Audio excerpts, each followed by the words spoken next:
Leitura criativa na Escola Básica e Secundária de Santa Cruz. Continuar com a obra do Dr. Elvio Passos, que é jornalista do Diário de Notícias da Madeira. Escreveu o livro Presos Políticos do Estado Novo na Madeira. Nós temos muita curiosidade, lemos o livro, naturalmente, todos lemos. O livro, não sei se é o que aqui está escrito, foste tu que acrescentaste, venceu a quarta edição do Prémio Manuel Rodrigues, instituído pela Assembleia Legislativa da Madeira, o qual distingue cidadãos que realizam trabalhos que valorizam e revelam a importância da autonomia e da identidade regional. Acrescentou a professora Teresa e eu estou a ler. Seja muito bem-vinda à nossa comunidade de leitura. Obrigada. Paula foi a aluna que escolheu ler o seu livro. Este livro, Preços Políticos, é do jornalista Elvio Passos e do Passos. E inicialmente iremos dizer uma das frases citadas no livro: a todos os lutadores pela liberdade, todos os tempos e contextos. Durante este período, este livro trata as liberdades de expressão e de associação foram a atuação desta polícia, traduzissem em ações brutalmente repressivas que usavam desviar-se do pensamento dominante, mas estávamos em fase de uma certa ditadura. O livro relata que a polícia política fez desde prisões, torturas e assassinatos de quem publicamente se manifestou contra o regime. Havia um clima de receio, pois as pessoas não tinham liberdade de expressão nas ruas.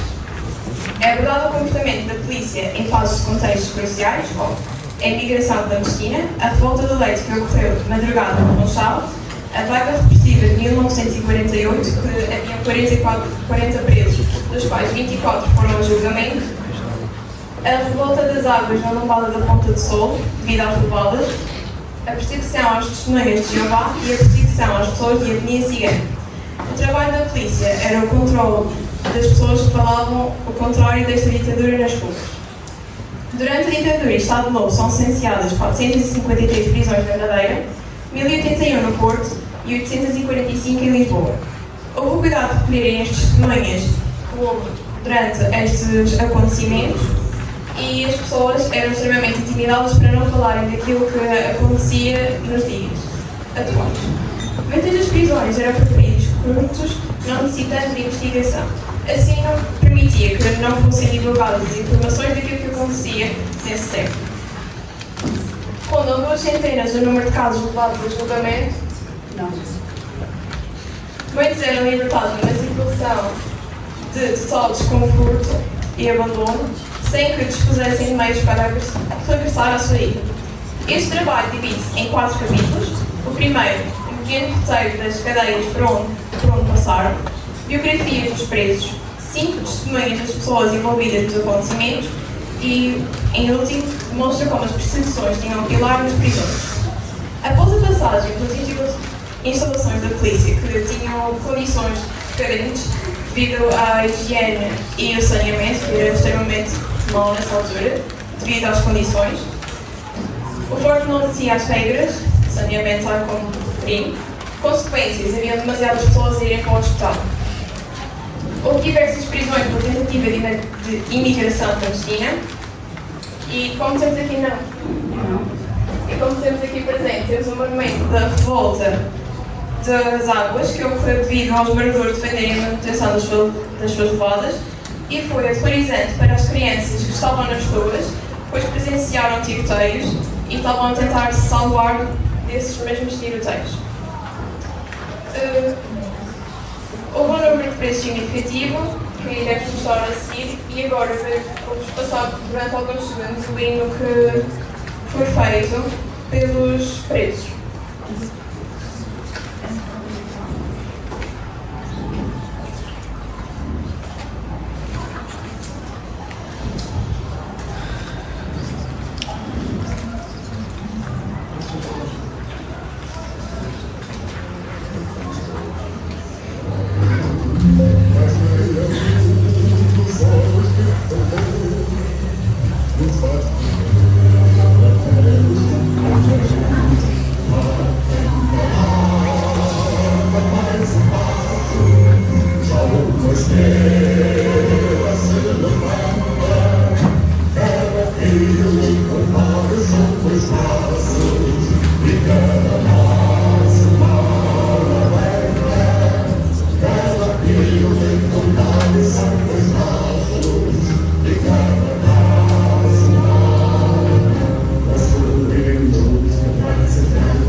Continuar a preencher os números lá, não seria todo.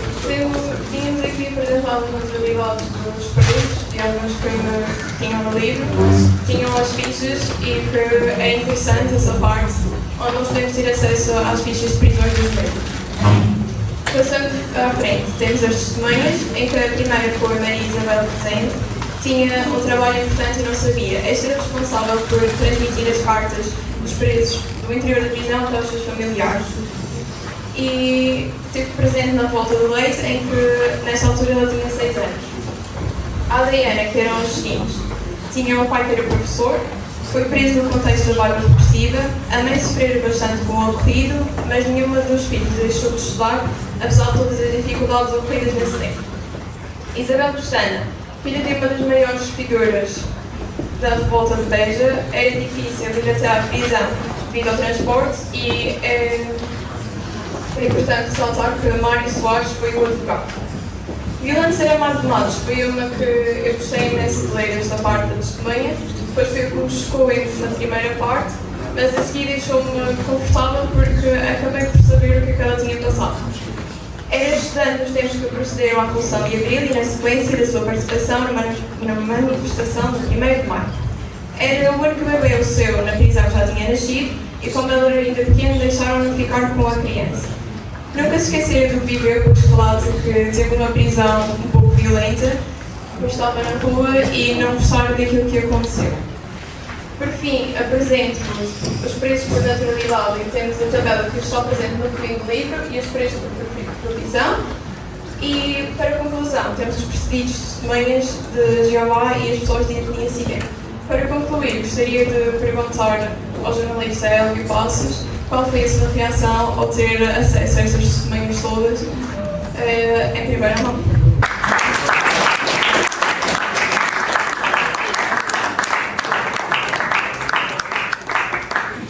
Eu ia tentar responder aqui à questão em concreto, à questão dos testemunhos. O mais surpreendente é que, passados 50 anos do fim, porque alguns dos casos que contactamos eram anteriores, tinham mais de 50 anos. O que é surpreendente é, passados 50 anos, o quanto isto toca às pessoas.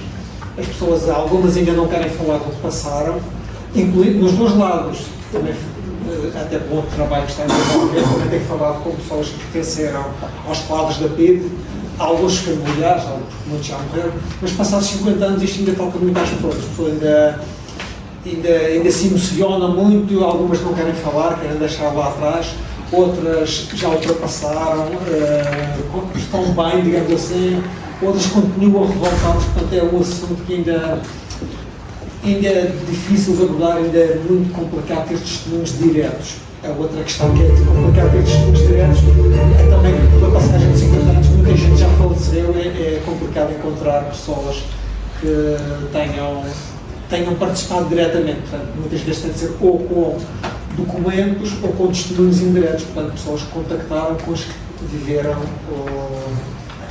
na época e os acontecimentos. Doutora,